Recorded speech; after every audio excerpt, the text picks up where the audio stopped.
Các bạn vào cái đường link file luyện tập mình cho các bạn nhé.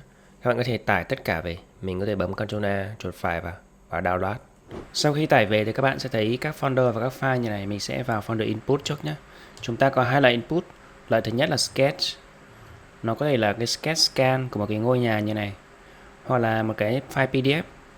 Cái này được export ra từ CAD. Cái này là dễ vẽ nhất. Và cái thứ ba mình thấy phổ biến nhất, đấy chính là các loại sketch vẽ bằng tay như này. Loại thứ hai là body tour, thường là Matterport. Nó sẽ ở dạng đường link như này. Các bạn copy đường link nhé.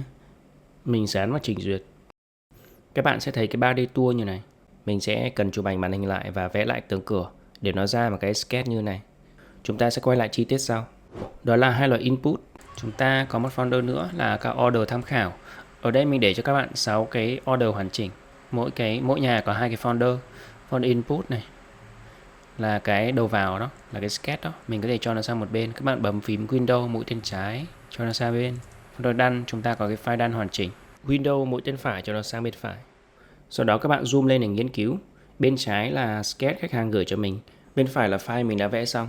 File PDF thường có nhiều trang, các bạn để ý cái dòng dưới cùng này nhé, để mình đừng vẽ thiếu. Các bạn nghiên cứu kỹ cả 6 nhà nhé. Tiếp theo, chúng ta có folder style. Thường khi làm việc với khách hàng mình sẽ gửi cho nó một bộ style để cho nó chọn. Ở đây mình cho các bạn 5 style của mình để các bạn tham khảo và sử dụng luôn.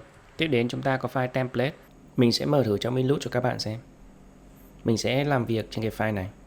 Và file cuối cùng chúng ta có các cái ký hiệu trên cái sketch. Các bạn nhớ tham khảo trước khi làm để mình biết các cái hình vẽ trên sketch nó có ý nghĩa gì.